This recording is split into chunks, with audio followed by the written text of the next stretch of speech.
இப்போ இன்னைக்கு நம்ம அவசர சமையல்ல மாங்காய் சாதம் பார்க்க போறோம். இதுக்கு நல்லெண்ணெய் தான் எடுத்துக்கணும். ஒரு 2 ஸ்பூன் நல்லெண்ணெய் அதில் விட்டுட்டு இருக்கேன் நான்.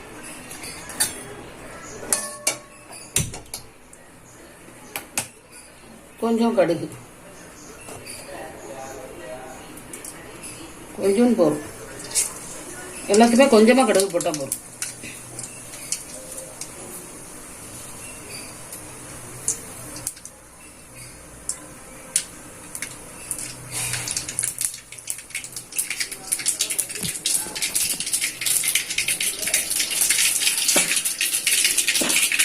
உளுத்தம்பருப்பு நல்லா ஒரு ஸ்பூன் போடலாம்.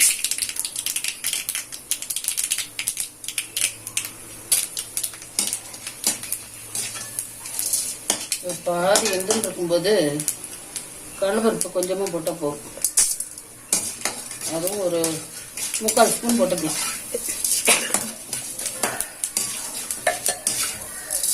அடுப்பை சின்னது பண்ணிக்கணும்.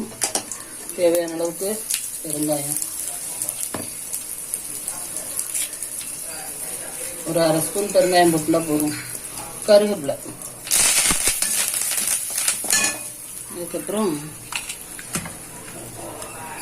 மிளகா, பச்சை மிளகா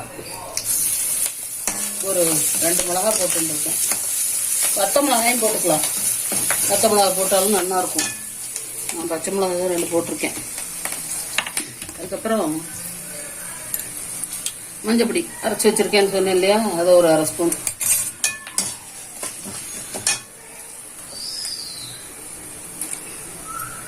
இப்போ மாங்காய், சின்ன மாங்காயா ஒரு மாங்காய் சீவி வச்சிருக்கிறத போட்டாச்சு.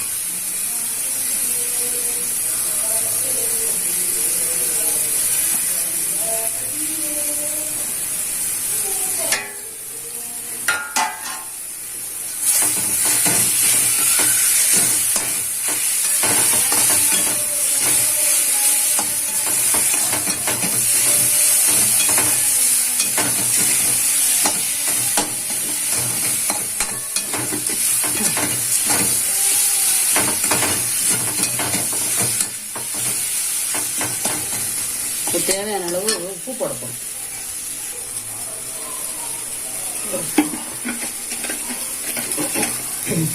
ஒரு 1.25 ஸ்பூன் போட்டிருக்கேன். மாங்காய் இல்லையா, ரொம்ப புளிப்பு இருக்காது. ஏன்னா அது இந்த கல்லாமணி மாங்காய் தான், ஒட்டு மாங்கான்னு சொல்லுவோம் இல்லையா, அதுதான்.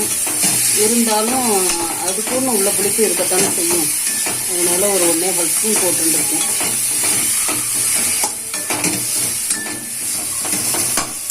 கொஞ்சம் பெஸ்ட் பண்ணி போடுறேன்.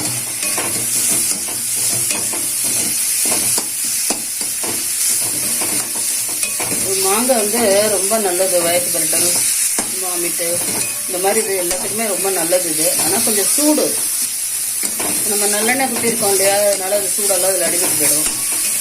மசக்கா இருக்கிற வளத்தெல்லாம் பெஸ்ட்டாக பண்ணி கொடுக்கலாம். குழந்தைகளுக்கு டப்பா கட்டலாம். அதனால தான் இது அவசர தணிக்க. அவசர அவசரமாக பண்ணணும் அப்படின்னா இந்த மாதிரி எல்லாம் அவசர அவசரமாக பண்ணி கொடுத்துடலாம். டக்குன்னு ஆகும். அதனால தான் இப்போ குழம்பெல்லாம் வேண்டாம் சார் டப்பாக்குங்கிறோம் இல்லையா குழந்தைகள்லாம். இப்போ லீவில் உட்காந்துருக்கிறதுனால ஒரே மாதிரி குழம்பும் சத்தமும் பண்ணி கொடுத்துட்டு இருந்தா அது ஒரு மாதிரி இதுவாக இருக்கும். இப்படி மாற்றி மாற்றி பண்ணி கொடுத்தா நல்லாயிருக்கும்.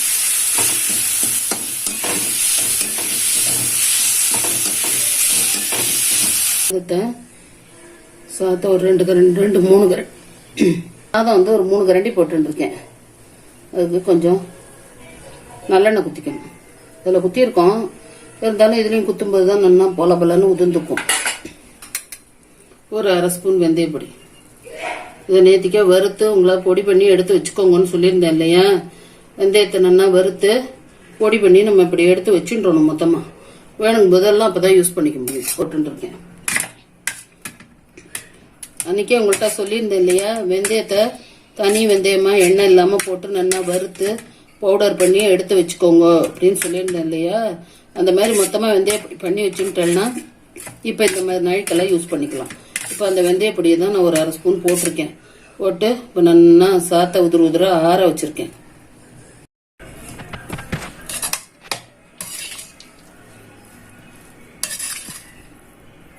நல்லா அப்படி போட்டு இந்த மாங்காய் போட்டு வதக்கி வச்சிடணும் இல்லையா, அதில் இந்த சாத்தையும் போட்டு நல்லா அந்த மாதிரி கலரிடணும். இப்போ இதில் நிலக்கடலை, வறுத்த நிலக்கடலை இருந்ததுன்னா அது அதில் போட்டுக்கலாம். போட்டுட்டோம்னா நல்லா டேஸ்ட்டாக இருக்கும். இன்னைக்கு இல்லை, அதனால நான் போடல. இருந்தால் நீங்கள் போட்டுக்கலாம்.